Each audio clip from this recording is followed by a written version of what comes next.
Dear students, basic concept of function का मेरा ये दूसरा वीडियो, जहाँ मैंने बोला था कि मैं ग्रेटेस्ट इंटीजर फंक्शन से शुरू करूँगा। ये एक बहुत इंपॉर्टेंट फंक्शन है। बहुत लोग इस फंक्शन को क्लास 11 में भी ठीक से समझ नहीं पाते हैं और फिर उन्हें यहाँ पर प्रॉब्लम होती है। आप देख सकते हैं जो ग्रेटेस्ट इंटीजर फंक्शन है यहाँ पर f x equal to greatest integer x, इसकी जो वैल्यू होगी, हम यहाँ पर एक्स कोई भी रियल नंबर पुट कर सकते हैं, लेकिन जो वैल्यू आएगी वो हमेशा इंटीजर होगी और उसकी वैल्यू या तो एक्स के इक्वल होगी या एक्स से छोटी होगी। ठीक है, जैसे कि अगर हम 1.5 लिखते हैं तो 1.5 का जो वैल्यू होगा वो 1 होगा। आप सोच रहे होंगे कि 1 क्यों होगा, क्योंकि नाम तो ग्रेटेस्ट इंटीजर है, बड़ा होना चाहिए, 2 होना चाहिए, लेकिन वो 1 क्यों होगा? देखिए 1.5 के अगर आप लेफ्ट हैंड साइड देखते हैं तो 1 एक ऐसा इंटीजर है जो सबसे बड़ा इंटीजर है। अगर आप लेफ्ट हैंड साइड देखेंगे तो, आप राइट हैंड साइड देखेंगे तो बहुत सारे इंटीजर मिलेंगे, आपको लेफ्ट हैंड साइड देखना है। ओके, अगर आप लेफ्ट हैंड साइड देखते हैं तो 1.5 के लेफ्ट हैंड साइड में जो 1.5 के बहुत क्लोज होगा वो 1 होगा।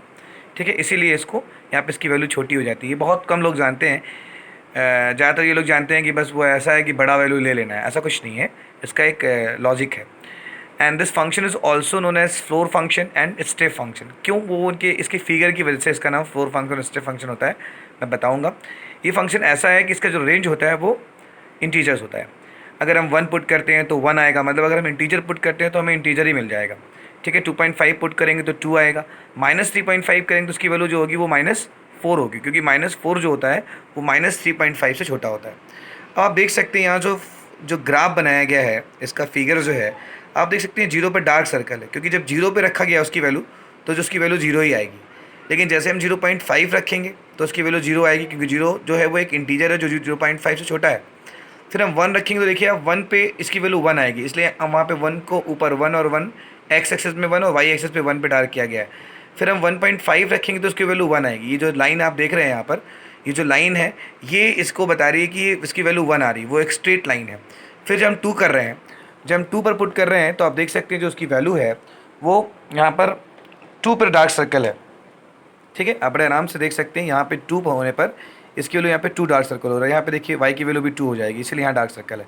फिर अगर हम 2.5 रखते हैं तो 2.5 रखने के बाद उसकी जो वैल्यू आएगी वो 2 ही आएगी, इसीलिए ये जो स्ट्रेट लाइन है बता रही है कि जो y की वैल्यू होगी वो 2 होगी।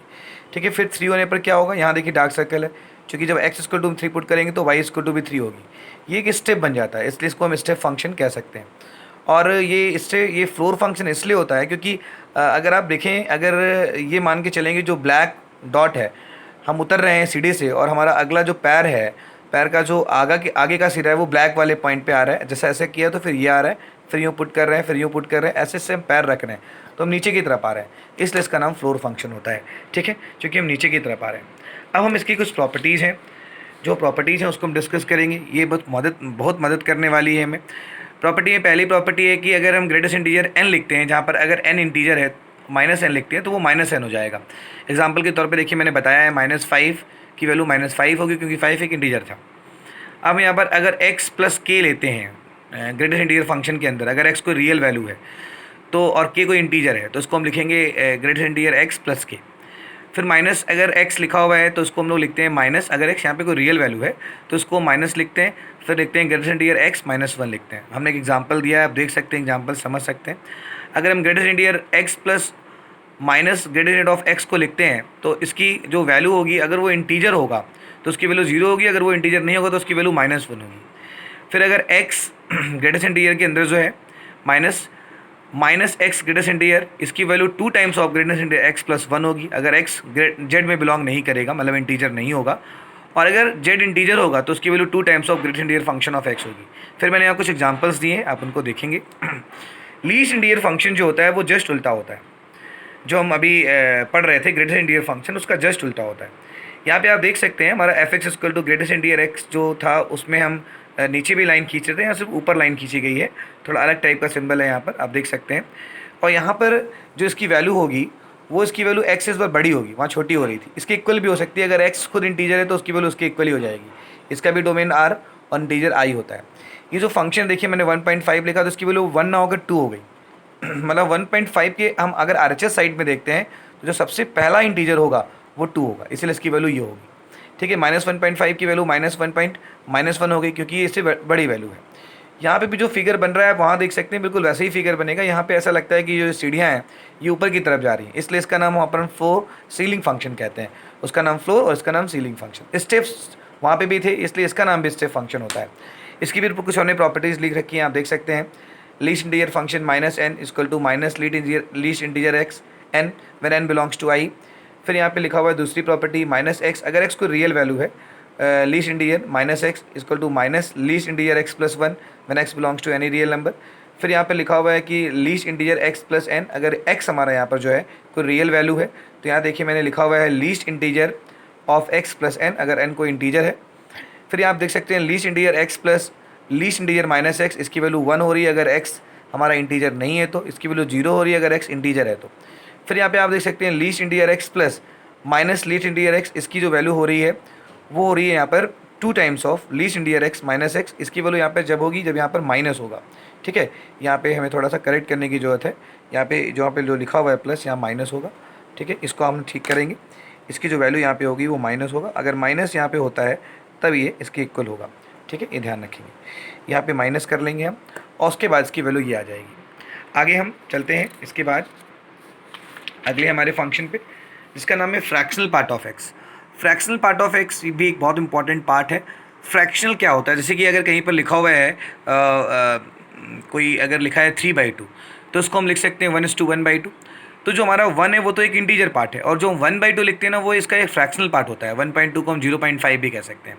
ठीक है, तो यहाँ पे देखिए इसको हम एक अलग टाइप के करली ब्रैकेट से डिनोट करते हैं, और यहाँ पर होता है fractional part of x equal to x minus greatest integer of x, अगर एक्स की वैल्यू 0 से बड़ी है या इक्वल है। अदरवाइज इसको हम लिखते हैं fractional part of x equal to x minus least integer of x when the value of x is less than 0। ये ऐसा फंक्शन होता है जिसका डोमेन कोई भी रियल नंबर हो सकता है, लेकिन जो उसका रेंज होगा वो 0 से 1 के बीच में होगा। क्योंकि 0 कब होता है, अगर मान लीजिए किसी में इंटीजर को ही पुट करते हैं वहाँ पर, तो उसका फ्रैक्शनल पार्ट तो 0 ही होगा। आप देख सकते हैं मैंने यहाँ पे लिखा है greater integer X equal to x minus X equal to 0 when X belongs to I. जैसे 1 है तो उसका फ्रैक्शनल पार्ट 0 होगा। अब अगर 1.5 है तो उसका फ्रैक्शनल 0.5 होगा। अगर -1.5 है, देखिए मैंने उसको सॉल्व किया है लीस्ट इंटीजर वाले कॉन्सेप्ट के थ्रू, तो इसकी वैल्यू 0.5 आ रही है। ठीक है, जो हमारा जो फ्रैक्शनल पार्ट होता है वो नेगेटिव नहीं होगा। आगे हम देख सकते हैं इसका जो ग्राफ है, वो ग्राफ है कि अगर x की वैल्यू 0 और 1 के बीच में आ रही है तो वो वैल्यू जो फ्रैक्शनल पार्ट की वैल्यू होगी वो x हो जाएगी। अगर x की वैल्यू 1 और 2 के बीच में है तो जो x की वैल्यू होगी उसमें से हम 1 माइनस करेंगे। अगर x की वैल्यू 2 और 3 के बीच में है तो जो x की वैल्यू होगी उसमें से हम 2 माइनस करेंगे। और अगर हम यहाँ नेगेटिव केसेस में जाते हैं तो अगर x की वैल्यू -3 से बड़ी होकर -2 से छोटी होगी, तो इसमें हम लोग क्या करेंगे, हम लोग यहाँ पर लिखेंगे x प्लस 3 लिख देंगे यहाँ पर। ठीक है, इसे हम x प्लस 3 लिखेंगे। ठीक है, और यहाँ पर अगर x की वैल्यू -2 से बड़ी होगी और -1 से छोटी होगी, तो इस केस में हम लोग जो वैल्यू लिखेंगे वो लिखेंगे x प्लस 2, मतलब उसमें 2 ऐड कर देंगे। और अगर x की वैल्यू -1 से 0 से छोटी होगी तो उसमें यहाँ पर x प्लस 1 लिख देंगे। ये आप ग्राफ देख सकते हैं, ये जो ग्राफ बन रहे हैं आप देख सकते हैं, ये जो y इक्वल टू x है, ये y equal to x minus 1 है, ये y equal to x minus 2 है। आपने पढ़ा होगा इक्वेशन ऑफ लाइन, ये सब पैरेलल होंगे। मेरे कुछ 1-2 ऐसे लग रहे होंगे पैरेलल नहीं है, लेकिन ये पैरेलल होंगे। और ये जो लाइंस मैंने ड्रॉ की गई हैं, आपने क्लास 11 में एक फॉर्मूला पढ़ा था y minus y1 equal to m into x minus x1। तो ये जो लाइंस x एक्सिस को जिस पॉइंट पे कट कर रही हैं, वो अगर आप कोऑर्डिनेट ले लें उनको x1 y1 ले लें, तो फिर आप इस फॉर्मूले को आप यूज कर सकते हैं। यहाँ पे m का वैल्यू 1 होगा क्योंकि सभी 45 डिग्री का एंगल बनाएंगी। ठीक है, तो उस फॉर्मूले का यूज करके सारी इक्वेशंस आपको मिल जाएंगी। अगला आता है exponential function. Exponential function f x equal to a to the power x, यहाँ पर ए की वैल्यू 0 से बड़ी होती है और ए की वैल्यू कभी 1 के इक्वल नहीं होती। ये ऐसा फंक्शन होता है जहाँ पे हम एक्स की भी कोई भी वैल्यू पुट कर सकते हैं। ठीक है, लेकिन जो वाई की वैल्यू आएगी वो 0 इन्फाइनाइट के बीच में होगी। That's why the domain of function is any real number but range is from 0 to infinite. अब इसके जो ग्राफ होते हैं, दो केस यहाँ पर होते हैं। When the value of a is more than 1 then f x equal to a to the power x when a is not equal to 0। तो अगर ए की वैल्यू 1 से बड़ी होगी तो उसका ग्राफ इस तरह से बनेगा, मैंने बनाया है। आप यहाँ पर एक्स की डिफरेंट वैल्यू लेकर टेबल बनाकर इसे बना सकते हैं। और अगर ए की वैल्यू 1 से छोटी 0 से बड़ी है तो जो उसका जो कर्व होगा वो आप देख सकते हैं सेकंड क्वाड्रेंट से फर्स्ट क्वाड्रेंट की तरफ जाएगा। ठीक है, और ये 0,1 पे इंटरसेक्ट करेगा वाई एक्सिस को। ठीक है, उसके बाद अगर हम लॉगरिथमिक फंक्शन की बात करें तो एक्सपोनेंशियल फंक्शन और लॉगरिथमिक फंक्शन दोनों एक दूसरे के इन्वर्स होते हैं। Dear students, inverse of function हम क्लास 12th में बहुत डिटेल में पढ़ने वाले हैं, तब आपको ये समझ में आएगा क्यों दोनों एक दूसरे के इन्वर्स हैं। यहाँ पे लॉगरिथमिक फंक्शन में अगर ए की वैल्यू 0 से बड़ी है, वो खुद 1 के इक्वल नहीं है, तो f x equal to log a base x when x is more than 0, it is called logarithmic function, उसे हम लॉगरिथमिक फंक्शन बोलते हैं। Log a base x equal to अगर वाई है तो x equal to a to the power y होगा by the Napier, जो कि जिन्होंने लॉग की खोज की थी उनकी डेफिनेशन जो उन्होंने दी थी, this definition is given by Napier. आगे हम देख सकते हैं जो उसका डोमेन होगा वो होगा 0 से हम इन्फानाइट यहाँ पर पुट कर सकते हैं, क्योंकि लॉग में नेगेटिव की वैल्यू पॉसिबल नहीं होती है। अगर आपके पास साइंस में कैलकुलेटर होगा तो आप log -2 की जो वैल्यू निकालेंगे तो वो बोलेगा इनवैलिड आर्गुमेंट या एरर बोलेगा, क्योंकि लॉग कभी नेगेटिव वैल्यू का नहीं निकलता। ठीक है, इसलिए जो उसका डोमेन होगा वो 0 से इन्फानाइट के बीच में होगा, इवन 0 भी नहीं होगा, और जो रेंज होगा वो कोई रियल नंबर हो सकता है। आप देख सकते हैं अगर ए की, इसके दो केस होंगे। पहला केस जब ए की वैल्यू 0 से बड़ी 1 से बड़ी होगी तो यहाँ जो ग्राफ होगा वो फोर्थ क्वाड्रेंट से फर्स्ट क्वाड्रेंट की तरफ जा रहा होगा और 1,0 पे कट करेगा एक्स एक्सिस को। दूसरा केस जो हम देख सकते हैं यहाँ पे अगर ए की वैल्यू 1 से छोटी होगी तो जो हमारा कर्व है वो फर्स्ट क्वाड्रेंट से फोर्थ क्वाड्रेंट की तरफ जाएगा और ये एक्स एक्सिस को 1,0 पे कट करेगा। आगे हम कुछ प्रॉपर्टीज़ यहाँ पे डिस्कस कर रहे हैं। ये प्रॉपर्टीज़ आपकी बहुत हेल्प करने वाली है, कैलकुलस में भी हम इसका हेल्प करने मुझे बहुत हेल्प मिलती है इसको हम जब समझ लेते हैं। फिर जब सेकंड वॉल्यूम में हम जब एरिया पढ़ रहे होते हैं इंटीग्रेशन में, तो एरिया में भी इसकी बहुत ज़्यादा ज़रूरत आप देखेंगे कि जो हमारे कर्व के जो फंक्शंस के जो हम कर्व बना रहे हैं वो बहुत हेल्प करने वाले हैं। तो पहली property log a base 1 equal to 0 when the value of a is more than 0, a is not equal to 0। log a base a is equal to 1 when the value of a is more than 0 and a is not equal to 1. log a base xy is equal to log a base mod x plus log a base mod y where the value of a is more than 0, a is not equal to 0. x into y, the product of x and y should be more than 0. And second one is log a base x by y is equal to log a base x minus log a base mod y where the value of a is more than 0 and a is not equal to 1. x by y should be more than 0. E number property जो है यहाँ पे log a base x to the power n, तो ये n आगे आएगा और ये हो जाएगा n log a base mod x when the value of a is more than 0, a is not equal to 0 and x to the power n should be also more than 0. जो हमारी property f number property है log a base to the power n x to the power m, ये हो जाएगा m by n log mod a base n mod x where the value of a is more than 0, a is not equal to 0, x to the power m is also more than 0 and a to the power n is also more than 0. And next property, x to the power log a base y is equal to y log a base x when the value of x is more than 0 and y is more than 0, a is more than 0 and a is not equal to 0. Now h number property, when the value of a is more than 1 then log a base x is equal to 1 by log x base a. ये बहुत important property है, base change करने में बहुत help करती है। और आखिरी property log a base b is equal to log e base b by log e base b by log e base a यहाँ पर होगा, यहाँ पे हम a लिखेंगे, यहाँ पर b नहीं होगा, यहाँ पर a लिखा जाएगा। ठीक है, ये हम ध्यान रखेंगे। उसके बाद हमारा आता है ग्राफ ऑफ ट्रिग्नोमेट्रिक फंक्शंस को हमें यहाँ पर अब डिस्कस करना है।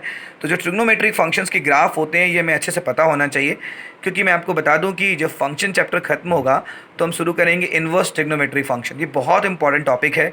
इन्वर्स ट्रिग्नोमेट्रिक फंक्शन हमारी कैलकुलस में हेल्प करने वाला है, या मैं अगर ये बोलूँ कि कैलकुलस की शुरुआत ज़रूर अभी नहीं हुई है, लेकिन उसको मजबूत करने के लिए जो हमारे पास जो पहले से चैप्टर्स हैं वो उनकी शुरुआत हो चुकी है। तो यहाँ पे साइन एक्स का जो हमारा कर्व होगा, और इसी के साथ साथ मैं यहाँ पे कॉसेक एक्स का कर्व भी ड्रॉ कर दे रहा हूँ। जो डॉटेड लाइन में है वो कॉसेक एक्स का कर्व है।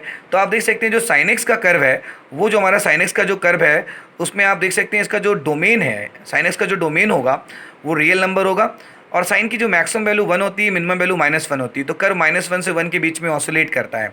ठीक है, तो यहाँ पर जो उसका डोमेन होगा वो होगा real number, any real number, but the range of the function is from -1 to 1। And now you can see the graph of sine x. जो साइन एक्स का जो ग्राफ है आप देख सकते हैं π/2 पे ये 1 देता है, और चूँकि 3π/2 पे जो उसकी वैल्यू होगी वो माइनस में होती है, इसलिए कर्व नीचे की तरफ जा रहा है। यहाँ पर आप देख सकते हैं। तो जो हमारा ये कर्व इस तरह से आ रहा है, इस तरह से जो ऑसिलेट कर रहा है सिंपल हार्मोनिक मोशन में, वो जो हमारा कर्व है वो हमारा साइन का कर्व है, और जो डॉटेड आप देख रहे हैं वो कॉसेक एक्स का कर्व है। अब देखिए कॉसेक एक्स की जो वैल्यू होगी वो क्या होगी, इक्वल टू उसको 1/sin x भी लिख सकते हैं। अब हम यहाँ पर x बराबर ऐसा कोई भी वैल्यू पुट नहीं करेंगे जिसमें sin x 0 हो जाए, क्योंकि अगर sin x 0 हो गया तो 1/0 अनडिफाइंड हो जाएगा। इसीलिए हम सारे रियल नंबर तो पुट कर सकते हैं, लेकिन ऐसे नंबर नहीं पुट कर सकते जिसमें sin x 0 हो।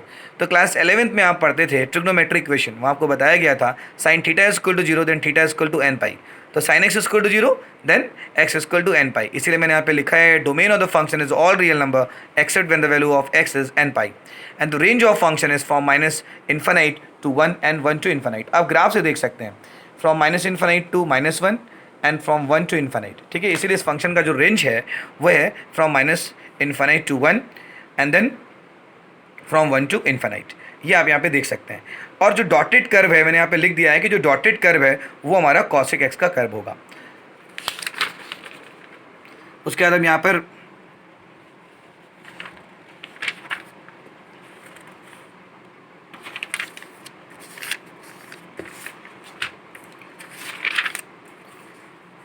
कॉस एक्स के कर्व को देखेंगे और कॉस के साथ साथ हम यहाँ पे सेक एक्स के कर्व को भी देखेंगे। आप देख सकते हैं जो हमारा कॉस एक्स है उसका डोमेन ऑल रियल नंबर है और इसका जो रेंज है वो -1 से 1 है। कॉस की भी मैक्सिमम वैल्यू 1 और मिनिमम वैल्यू -1 होती है। सेक एक्स में इसे हम 1 कॉस लिखेंगे। अब फिर यहाँ हमें फिर वहाँ देखना होगा कि जो कॉस एक्स है वो जीरो ना हो, क्योंकि अगर वो जीरो हुआ तो फिर 1/0 अनडिफाइंड हो जाएगा। इसीलिए कॉस एक्स कब जीरो होता है, आपने पढ़ा होगा cos theta equal to zero then theta equal to 2n + 1 π/2, तो सारे ऑड मल्टीपल ऑफ π/2 पे कॉस की वैल्यू जीरो होती है, इसलिए उसको हम हटा देंगे। तो सारे रियल नंबर हम पुट कर सकते हैं, लेकिन जब एक्स की वैल्यू 2n + 1 π/2 के इक्वल होगी तो उसे नहीं पुट करेंगे। तो इसका डोमेन हो गया, रेंज हो गया from -1 to 1 union 1 to infinite. आप देख सकते हैं जो डॉटेड कर्व है वो सेक एक्स का कर्व है, और जो आप इसको पूरा बना सकते हैं टेबल बना करके वैल्यूज़ ले लीजिए और उनको बनाइए तो आप सीखेंगे बहुत कुछ। और फिर इन्वर्स ट्रिग्नोमेट्री फंक्शन में ये ग्राफ आपकी बहुत हेल्प करने वाले हैं। फिर हम आगे पढ़ेंगे tan x का कर्व। आप देख सकते हैं जो हमारा tan x का कर्व है इसका जो डोमेन होता है वो सारे रियल नंबर होते हैं, लेकिन चूंकि tan x क्या होता है ऑड मल्टीपल ऑफ π/2 पे अनडिफाइंड वैल्यू देने लगता है, इसीलिए इसका जो डोमेन होगा वो सारे रियल नंबर होंगे, लेकिन x equal to odd multiple of π/2 को छोड़कर। Now the range is from -infinite to infinite. Now the cot x, the curve of cot x हम अभी आपको आगे बताने वाले हैं। फिलहाल आप cot x का डोमेन रेंज देख लीजिए। इसमें क्या हो, cot x में cot x को आप लिख सकते हैं कॉस बाई साइन। अगर आप इसे कॉस बाई साइन लिखते हैं तो साइन कब जीरो होगा, जब x की वैल्यू n पाई के इक्वल होगी। तभी यहाँ पे मैंने लिखा है domain is all real number except when the value of x is n पाई। जब x की वैल्यू n पाई के इक्वल होती है तो हम डोमेन उसको बोलेंगे। और रेंज आप देख सकते हैं यहाँ पे -इन्फानाइट से +इन्फानाइट इसका रेंज आ रहा है, ठीक है। ये हमारा दोनों में ही रेंज सेम होती है। अब cot x का कर्व आप देखें तो जो cot x का कर्व है वो आप देख सकते हैं इसमें जो रेंज है वो -इन्फानाइट से हमारी +इन्फानाइट के बीच में है। इसका जो कर्व है आप इसको बना सकते हैं, वैल्यूज़ ले लीजिए आप और इसको अच्छे से बनाइए। आगे आता है इन्वर्स ऑफ फंक्शन जो हमें पढ़ना है। f such that a to b where a equal to 1 2 3 and b equal to 2 4 6 8। Suppose f is a function 1 2 2 4 3 6। Domain क्या होगा, जो फर्स्ट हमारे जो ऑर्डर पेयर एलिमेंट के जो फर्स्ट कंपोनेंट होते हैं वो डोमेन बन जाते हैं, जो सेकंड होते हैं वो हमारे रेंज बन जाते हैं। तो डोमेन 1 2 3 रेंज 2 4 6। और अगर f इन्वर्स लिखेंगे तो ये जो हमारे ऑर्डर पेयर एलिमेंट है इनके जो कंपोनेंट्स हैं वो बदल जाते हैं। तो आप देख सकते हैं जो इसका डोमेन हो जाएगा वो हो जाएगा 2 4 6 और जो रेंज होगा वो 1 2 3 हो जाएगा। इसका मतलब f का जो डोमेन होगा वो f इन्वर्स के रेंज के बराबर होगा और जो f का रेंज होगा वो f इन्वर्स के डोमेन के इक्वल होगा। यहाँ दो फंक्शंस हमें यहाँ मिल रहे हैं, इवन फंक्शन और ऑड फंक्शंस। इसका हम इंट्रीग्रेशन में बहुत यूज़ करने वाले हैं, क्लास 12 में हम इंट्रीग्रेशन पढ़ेंगे। अगर कोई फंक्शन इवन है तो f ऑफ -x की वैल्यू f(x) के इक्वल होती है जब फंक्शन इवन होता है। मैंने दो एग्जाम्पल दिए हुए हैं। और अगर कोई फंक्शन ऑड है तो f of x -x equal to -f(x) हो जाता है। यहाँ पे ध्यान रखेंगे, यहाँ पे -f(x) हम लेंगे, यहाँ पे -f(x) इसकी वैल्यू यहाँ पे माइनस होगी और यहाँ पर माइनस हो जाने के बाद इसको हम लोग यहाँ पर ऑड फंक्शन बोलेंगे, ठीक है। तो आप इसको ध्यान रखेंगे, इसकी जो वैल्यू होगी वो यहाँ पर माइनस में होगी। यहाँ हमें लिखना चाहिए था -f(x), ठीक है। इस बात का आप ध्यान रखेंगे, इसकी वैल्यू यहाँ पे जो होगी वो माइनस में हो जाएगी, ठीक है। तो अगर ऐसा होता है माइनस में हो जाएगा तो ये जो वैल्यू है इस फंक्शन को हम ऑड फंक्शन बोलेंगे। मैंने इसके एग्जांपल दिए हैं। Thank you. मेरा तीसरा वीडियो डोमेन रेंज कैसे निकालते हैं उस पर आएगा, क्योंकि वो बहुत इंपॉर्टेंट है हमें समझने के लिए अगर हम क्लास 12 का डोमेन फंक्शन समझना चाहते हैं। Thank you.